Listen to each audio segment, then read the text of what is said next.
Operation doctor કરેલો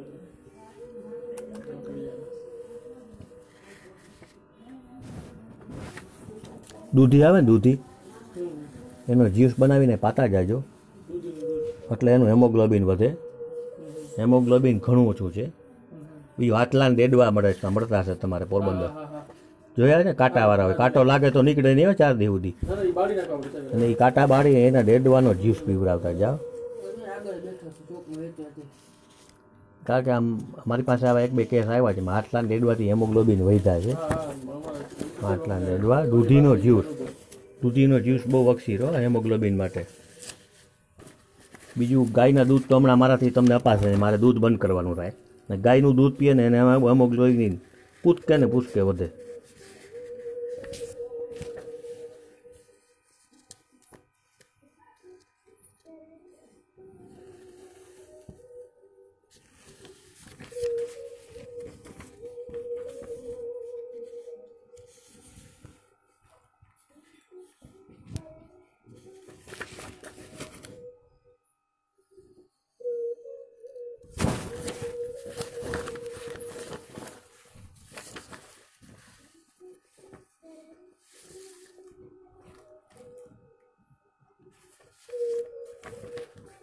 કેટલા ટાઈમથી તકલીફ છે બેનને? તકલીફને 2 વર્ષ થયા. 2 વર્ષ થયા તકલીફ છે. 2016 માં આપણે ઓપરેશન કરાવ્યું હતું.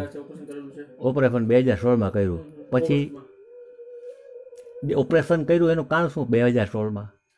ત્યારે મોઢું પેક થઈ ગયું હતું અને એના માટે અહીંયા ગાંઠ જેવું હતું એમ કે છે, એટલે એ ગાંઠ કાઢવા માટે દાંત કાઢવા માટે.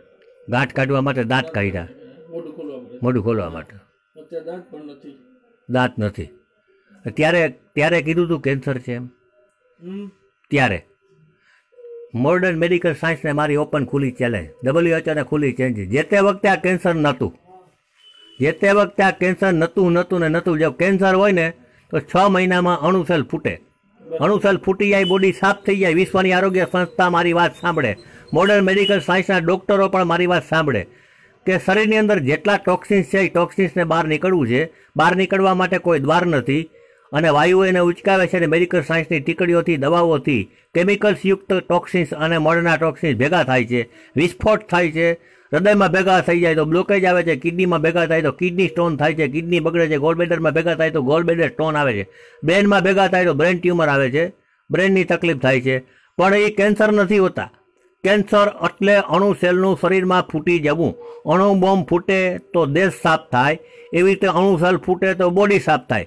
મહેરબાની કરીને મેડિકલ સાયન્સ વિચાર કરે, થિંકિંગ કરે મારી વાત ઉપર. એક સાયન્સ છે, બહારના ગુમડા, બેન્ડેજ પટ્ટીઓ, લસાણનો લેપ અને પાટાપીંડી કરી અને આપણે ગુમડા સમા કરી નાખીએ છીએ, અને રસી ન થાય એની દવાઓ, ગોળીઓ આપણે પીવડાવીએ છીએ. પણ જે થેરાપીના શેક આપવામાં આવે છે એનાથી જે કચરા ડૂચા છે એ બળી જાય છે, પરંતુ એ કચરા પાછા બોડીમાં ફરે જ.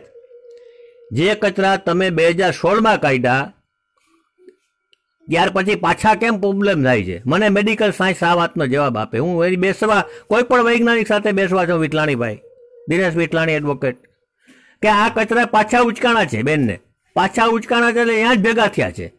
ત્યાં એ ઉપદ્રવ ચાલુ કરી દીધો છે. પેટ સાફ તો રોગ માપ, કચરા સાફ તો રોગ માપ. મારું આ સાયન્સ છે, અને એ સાયન્સ ઉપર મેં અત્યાર સુધી બ્લડ કેન્સર ઓકે કર્યા છે, ગળાના કેન્સર કાઢ્યા છે, આંતરડાના કાઢ્યા છે, હમણાં લીવર કેન્સર ઓકે કર્યું છે, બીજા લીવર કેન્સરવાળા લઈ ગયા છે. તો કેમોથેરાપી છે, એક રાસાયણિક પટ્ટો છે. તમે રાસાયણિક પટ્ટા મારી દો, એને કારણે બેક્ટેરિયા મરી જાય, ડટાઈ જાય, પણ અંદરના કચરા એમને રહે છે. બળેલો કચરો બહાર નથી નીકળવાનો, એ કચરો થઈને જ અંદર રહેવાનો છે. તમે માત્ર એની ઉપર એક one kind of Sellotape મારી દો છો. હવે મારે અમરસ પુષ્પથી કચરો બહાર કાઢવો હોય તો એ સેલો ટેપ લાગેલી છે કેમોથેરાપીની, એનાથી મારાથી બહાર નીકળતો નથી. એટલે આવા કેસોમાં હું થોડોક નાસીપાસ થઈ જાઉં છું. પણ આયુષ્યના ઉપચાર છે એ દ્રષ્ટિએ લોકો આવે છે એમને હું અમરસ પુષ્પ આપું છું, જેથી કરીને બોડી બેલેન્સ થાય, વધારાના કચરા જે બીજા પેદા થયા હોય નીકળી જાય.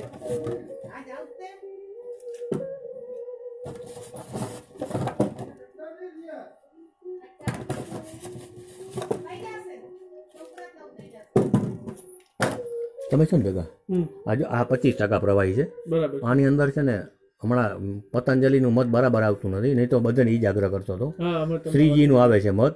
આ જેટલું પ્રવાહી છે ને 1 2 અને અહીં સુધી ફૂલે ફૂલ ફૂલ પર જગ્યા રાખજો થોડીક હલાવા જેટલી, અને ફોવારે બોટલને હલાવી નાખજો. હલાવી નાખશો ને એટલે બધું એકત્રિત થઈ જશે. પછી ફ્રીજમાં રાખી દેજો. ફ્રીજમાં રાખીને પછી રાત્રે સૂતી વખતે જ્યારે નીંદર આવતી હોય ને બેનને, ત્યારે એને 50 વાર હલાવી આમાંથી ચમચીમાં લઈ 10 ટીપા પાઈ દેવા, માથે 1 ગ્લાસ પાણીનો પાઈ દેવાનો. જેટલું પાણી પીવાય એટલું, અડધો ગ્લાસ, પોણો ગ્લાસ, 1 ગ્લાસ પીવું નથી કંઈ. પછી એને કંઈ ખાવા પીવા ચાવવાનું નહીં. પછી સવારે ઉઠે ને ત્યાં સુધીમાં જે પેશાબ આવે ને કાચની બોટલમાં રાખી લેજો. એની અંદર કચરા ડૂચા છે ને બધા શરીરમાંથી બહાર નીકળશે. કારણ કે 2016 પછી 2018માં પાછા કચરા પેદા થયા છે. બોડીમાં કચરા દુનિયાના છે. એ કચરા બહાર નીકળશે એમ યુરિન છે ને વ્હાઇટ થઈ જશે, ચાંદી જેવું. જ્યાં સુધી યુરિનનો કલર વ્હાઇટ ચાંદી જેવો ના થાય ને ત્યાં સુધી પેશન્ટ ઓકે ત્યાં નથી. એનો એ પુરાવો છે. બરાબર પેશાબ સફેદ થતો જશે એમ એમ જે ઓકે થશે ને વધારાના કચરા બહાર નીકળી જશે ને વધારાનો ઉપદ્રવ થઈ બંધ થઈ જશે. જે ઉપદ્રવ થઈ ગયો છે એની તમે ટ્રીટમેન્ટ ચાલુ રાખો. જે હવે વધારાનો ઉપદ્રવ ન થાય એટલા માટે હું કચરા જેટલા છે ને બોડીમાંથી બધા બહાર કાઢીને તમે ફેંકીને તમે નજરે જશો, કચરા બધા બહાર નીકળી જશે. જે ઉપદ્રવ છે ને એ ઓછો થશે. પણ જે કચરા દબાઈ ગયા કેમોથેરાપીથી એ કાઢી શકાશે નહીં. એ કેમોથેરાપીના કચરા જે અંદર ને અંદર બગડ્યા છે ને ત્યાં હું હેલ્પલેસ થઈ જાઉં. કારણ કે એ કેમોથેરાપીનો પટ્ટો, વન કાઇન્ડ ઓફ સેલોટેપ, એની નીચે દબાયેલ છે, બધું મારાથી નીકળતું નથી. ત્યાં અમૃત પુષ્પ નાસી પાસ થાય છે, એ ઉખાડી શકાતો નથી. કારણ કે આની અંદર જે કરંટ બનાવ્યો છે, ઇલેક્ટ્રોનિક કરંટ છે આની અંદર. વરસાદનું પાણી છે, વીજળી પડતી વરસાદ પડે ને જ્યારે, એના પાણીથી આ બને છે. એમાં કરંટ બનાવ્યો છે. એ કરંટ છે ને આ કચરા ડૂચાને મારશે. બટેલા કચરા ડૂચા છે ને એની હલી જશે, જગ્યા થશે ખાલી. એટલે બ્લડની અંદર ઓક્સિજન છે, ઓક્સિજન કચરાને બાળશે. બળેલો કચરો બ્લડમાંથી ફ્લડમાં આવશે, યુરિન વાટે બહાર જશે. એટલે એ સવારના તમને જોવા મળશે. બીજું દર્દીની પરેજી, દૂધ નહીં, દહીં નહીં, દૂધની બનાવટ નહીં, ઘી નહીં, પેડાની, બરફીની, માવાની, મીઠાઈ નહીં, કોફી નહીં, કેડબરી ચોકલેટ ચૂસવાની નહીં. 1 ઓછા દૂધવાળી ચા પાજો. સંતરા, દાડમ, મોસંબી, લીંબુ ને સફરજન એને દેવાના નહીં.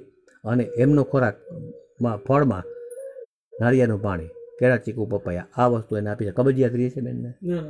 કેળા, ચીકુ, પપૈયા, નારિયેળ પાણી દેજો. અને બરફ લઈ આવ્યા છો? આ બરફમાં નાખીને લઈ જવું પડશે, સાયન્સ છે. એટલે આવું થર્મોકોલ લઈ આવો. હવે એ તમારે ઓલું ઘરની બાજુમાં યાદ છે કે આટલામાં ક્યાંય મળશે? અત્યારે અહીં બાજુમાં એક મળશે થર્મોકોલ. વાં તો તમને બરફે મળી જશે, થર્મોકોલ મળી જાય તો 2 અહીંયાથી લઈ લ્યો. ઓલા ઘરની બાજુમાં ત્યાંથી લઈને નીકળી જાઓ.